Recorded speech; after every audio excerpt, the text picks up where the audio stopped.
नमस्कार। स्वागत है आपका शांति मंत्रा में। आज हम एक ऐसे सवाल की यात्रा पर निकलेंगे जो सदियों से मानव मस्तिष्क को चिंतन करने पर मजबूर कर रहा है। भगवान की शुरुआत कहाँ से हुई और इंसान ने ईश्वर पर विश्वास करना कब शुरू किया? इस सफर में हम इतिहास, विज्ञान, दर्शन और मानवीय अनुभवों की गहराइयों में उतरेंगे। भाग 1, ईश्वर का विचार, शुरुआती मानवता। मानव ने जब जीवन की जटिलताओं को समझना शुरू किया, तब उसने प्राकृतिक घटनाओं के पीछे एक शक्तिशाली अस्तित्व की कल्पना की। सबसे प्राचीन सभ्यताओं में, जैसे मेसोपोटामिया, मिस्र और सिंधु घाटी, लोग ईश्वर को प्रकृति का रूप मानते थे। सूरज, चंद्रमा, आकाश, नदी और पर्वत, इन सभी को दिव्य शक्ति के रूप में देखा गया। प्रारंभिक मानव ने यह महसूस किया कि जीवन और मृत्यु, सुख और दुख, मौसम और रोग जैसी चीजें केवल उनके प्रयास से नहीं नियंत्रित होती। यही कारण है कि उन्होंने अलौकिक शक्तियों की कल्पना की। ध्यान दें, ईश्वर का पहला रूप हमेशा ही दृश्य और अनुभवजन्य नहीं था।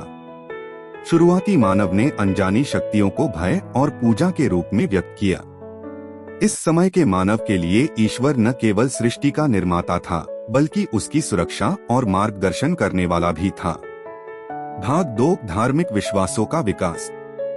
जैसे जैसे मानव समाज विकसित हुआ, वैसे वैसे ईश्वर के बारे में विचार भी विकसित हुए।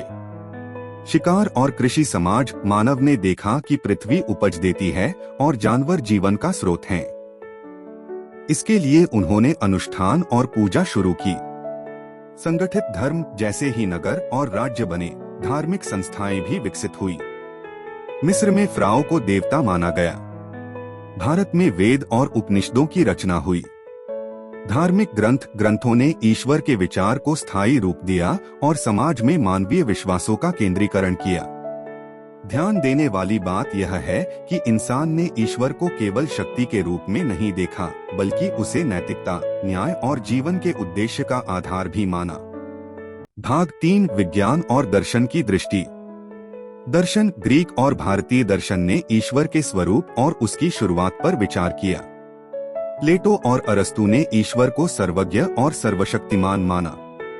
भारत में शंकराचार्य ने ब्रह्मा को निराकार, शाश्वत और सभी का आधार बताया। विज्ञान, प्रारंभिक मानव ने प्राकृतिक घटनाओं की व्याख्या के लिए ईश्वर का सहारा लिया। वर्षा, भूकंप, सूर्य ग्रहण आदि को ईश्वर का कार्य माना गया। जैसे जैसे विज्ञान बढ़ा, कुछ घटनाओं के पीछे प्राकृतिक कारणों को समझा गया, परंतु धार्मिक विश्वास पूरी तरह खत्म नहीं हुआ। इसका कारण यह है कि मानव मस्तिष्क अभी भी अज्ञात और अनुभवहीन शक्तियों की खोज करता है।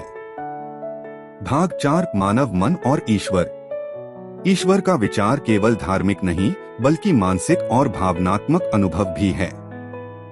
मानव मन अक्सर भय, आशा और प्रेम की भावनाओं से प्रेरित होता है। मृत्यु और जीवन का रहस्य, दुख और संकट, ये सभी चीजें मन को ईश्वर की ओर ले जाती हैं। आधुनिक मनोविज्ञान भी बताता है कि कठिन परिस्थितियों में विश्वास और प्रार्थना मानव को मानसिक शांति देती है। यहाँ समझना महत्वपूर्ण है कि ईश्वर का प्रारंभ किसी एक तारीख या समय में नहीं हुआ। यह मानव चेतना की आवश्यकता और अनुभव से जन्मा एक विचार है। भाग 5, विभिन्न सभ्यताओं में ईश्वर का रूप। हिंदू धर्म, ब्रह्मा, विष्णु, महेश, विभिन्न रूपों में ईश्वर।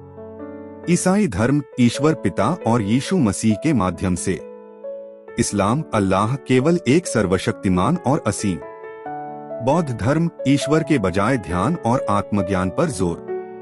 ध्यान दें कि हर धर्म में ईश्वर का रूप और पूजा का तरीका अलग है, लेकिन उद्देश्य समान है, जीवन के रहस्यों को समझना और मानसिक शांति प्राप्त करना। भाग 6, आधुनिक समय में ईश्वर और विश्वास। आज भी लाखों लोग रोजाना प्रार्थना, ध्यान और ध्यान साधना करते हैं। विज्ञान ने कई प्राकृतिक रहस्यों को हल किया, परंतु ईश्वर पर विश्वास मनुष्य के भावनात्मक और आध्यात्मिक अनुभव के लिए जरूरी है। नए युग में लोग ईश्वर को प्रकृति, ब्रह्मांड या आत्मा के रूप में देखते हैं। भाग 7, निष्कर्ष, ईश्वर की शुरुआत का सार। ईश्वर की शुरुआत किसी एक समय और स्थान पर नहीं हुई।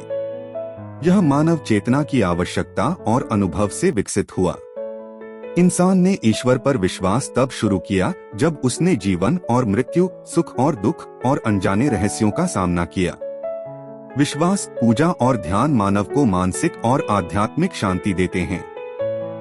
अंत में भगवान और ईश्वर का विचार हर मानव के जीवन में अलग अलग अनुभव और अर्थ रखता है। चाहे वह किसी ग्रंथ में लिखा हो, किसी अनुभव में महसूस हो या किसी ध्यान साधना में, ईश्वर का अस्तित्व हमारी चेतना और आस्था में जीवित रहता है।